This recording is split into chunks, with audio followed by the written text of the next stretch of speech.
Yo, what's up kakamay? So, panibagong vlog na naman tayo ngayon. Almost 2 weeks nga pala akong walang vlog. Gawa nung preoccupy tayo. So, maraming ganap sa buhay natin. At anyways, set aside natin ngayon at gagawa tayo ng sitong vlog. At yung pag-uusapan natin, syempre, review and revenue update. So, hindi tayo magdidigin sa kung ano man nangyayari ngayon kasi syempre, sunod-sunod na naging issue. So, ang gagawin natin is titingnan natin yung mga channel ng mga kasama natin dito sa Short Family. Lalong-lalo na yung kasama sa parang nagkakaroon ng issue ngayon. So, kumbaga sisilipin natin yung revenue nila kung okay man takbo dahil sa issue or hindi. So anyways mga kamay, gumawa ako ng RPM. So itong RPM na to is binase ko siya syempre sa channel natin, which is monetize man tayo. At the same time dun sa isa nating kakilala na pinakita mismo yung RPM niya during this period yung kainitan ba ng issue. So at least nagkaroon tayo ng reference. Kaya salamat sa kakilala natin na nagbigay ng RPM niya kahit na pinasilip at nakita ko rin yung revenue. At sabi ko nga dun sa hindi naman lahat ng magandang views is maganda yung revenue. So yun, tsaka yun, basta anyways mga kamay, may sasabihin sana ako kaso lang dito lang sa natin sa vlog. So anyways, yung details nga pala mga kamay is mapapanood nyo dun sa screen para masundan niya ako. At 5 tong content creator na ipipicture natin. So meron sana akong idadagdag na iba, lalo na yung isa, pero in-outcast ko muna gawa nung parang para sa akin walang bilang. So anyways, ibig sabihin hindi siya kasali sa issue previously or ngayon. So yun mga kamay, RPM natin ngayon is 1.80 lang kasi talagang sa amin is masalimuting bigay talaga. So lalo sa akin mababa din yung RPM natin. So ngayon mga kamay, randomly i-discuss natin ang mga content creators. So 5 mga kamay at i-convert natin yan sa Philippine Peso. So sa dollar into Philippine Peso kasi 58.56 yata ang palitan ngayon. At yung pinagkunan natin reference is mga vlogs nila. So wala pong dito yung live stream, hindi po kasali. So bago tayo mag-start, meron ako mga content creators na nag-live at nag-vlog. So isa na doon si Kuya Madi, maganda yung yung views niya yan, mga kamay. So 16,000 yata. Tapos si Ate Badiday, ayan nag-live, maganda din yung views. So di ba? Sino pa ba ang nag-vlog? So yun lang nakita ko mga kamay. At yun, let's move forward at i-discuss na natin yung unang content creator, which is siyempre ito si Laxi, si Kakilay mamay. So misis ni Kabugoy. So meron siyang 32.1k na subscribers count. Nakapag-vlog po siya this July ng 5. Doon sa limang vlogs na yon, nakakuha siya ng 35,400 na views, which is pag kinonvert natin yan sa revenue into dollar, that's around 63.72 naabutin niya. So hindi pa naman tapos ang buwan, so pwede pa yan at kayang-kaya pa makaabot sa $100 through vlogging. So pag kinonvert natin yan sa Philippine Peso, which is 58.56 ang palitan, that's around 3,731.44 pesos. So sana all tayo medyo malayo-layo pa tayo mga kamay sa $100. So hopefully ma-meet din natin this month and or way beyond pa mas tumaas kasi kailangan natin makakuha ng extra income. So anyways mga kamay, yun ang kay si Laxi, yung details niya. So hopefully more vlogs to come kay si Laxi, kay Kakilay, kasi alam niyo naman po si Kakilay is may naman talaga, may kumbaga pag once na nag-focus sa vlogging, talagang makakuha siya ng maayos views. So kulang lang siguro sa time. So eto na mga kamay, dadako na tayo sana sa pangalawa.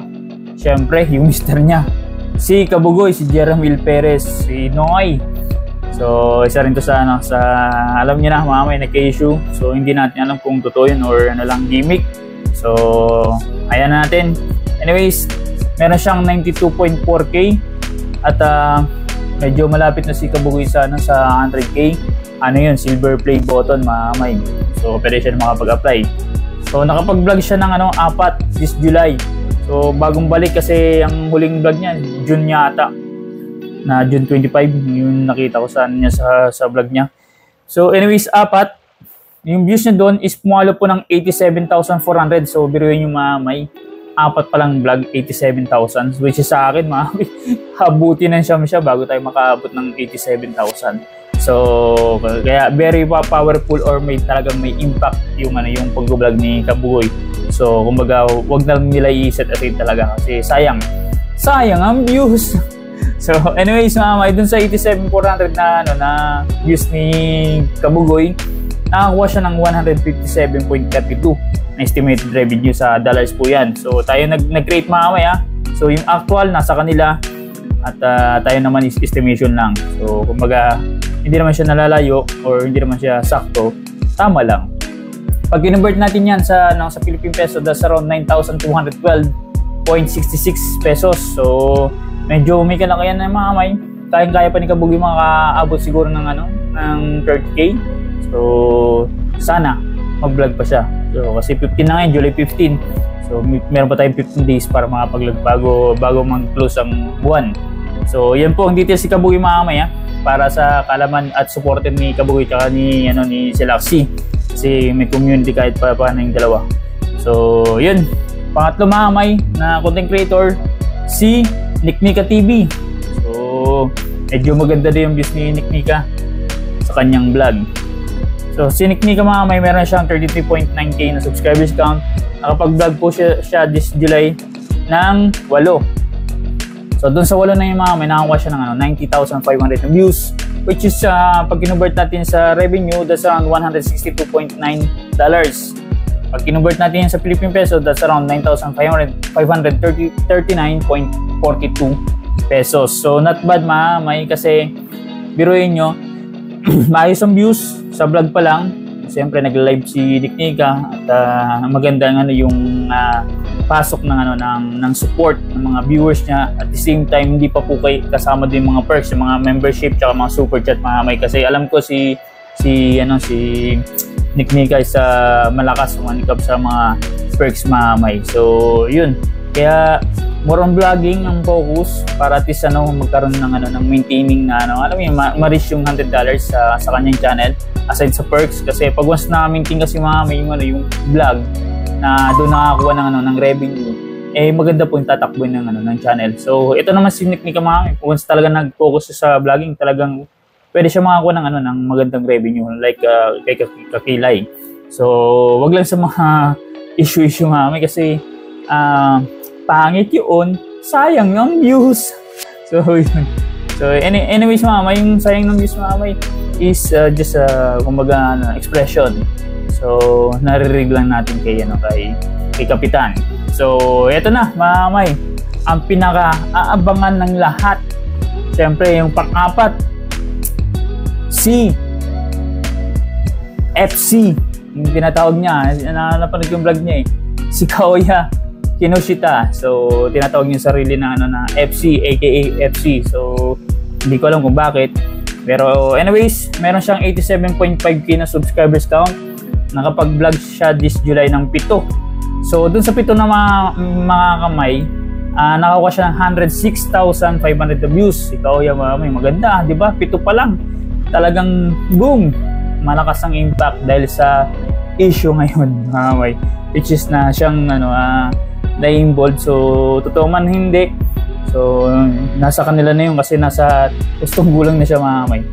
So yun, dun sa 106 na yun, nakakuha siya ng $191.7 na revenue, which is pag kinonvert natin yan sa Philippine peso, that's around 11,225.95 pesos. So not bad mga may, mahirap yan kitain, sayang ang views. So halfway pa lang tayo ng month at meron na silang ganun. So pwede pa siya mag double, triple, depende na sa kanila kung magpaglalaan nila ng time. Kasi sa atin naman kasi mga content creator, sa amin mahirap kasi may issue yung pag-create ng content na pwedeng panoorin ng mga viewers. So most likely mga may, yung trend ngayon may dito sa natin sa community, sa more on sa Marites na talaga nagkakaroon ng ng views. So kaya doon sila nakapokus. So anyways mga hopefully maayos ang lahat. So at the end of the day sa mga issue na yan, sana ma-settle nila ang dapat ma-settle. So yun, at dadako na tayo sa panglas. Sa panglima si sayang ang views. So ito yung yung talagang naggawa ng reaction video, si Kasilong TV Official. So yun, si Kasilong meron siyang 30.2k na subscribers count. Umangat yung subscribers count ni Kasilong from 29 nadagdagan. So ibig sabihin nadagdagan siya ng ng mga manonood, yung nagmamartes sa naging issue. So yung iba kasi skeptical kung ano nangyayari. Ako din naman wala tayong alam. So kumbaga nakikisagap lang kung anong trend dito. So anyways, naka-19 siya ng vlog So masipag si Kasilong. At kung makikita niyo yung buong July niya from July 1 hanggang until now. So nakita yung trend from laylo na views biglang nag-erupt 5 days ago. So kumbaga talagang umakyat talaga. So kumbaga may impact yung paggagawa ng reaction video ni Kasilong sa issue. So anyways, meron siyang views to na 182,900. So ang lupit 19 vlogs, 182 na. So pag kinuha natin estimated revenue niya, that's around $329.22. So that's around 19,279.12 pesos sa Philippine peso. So grabe halfway.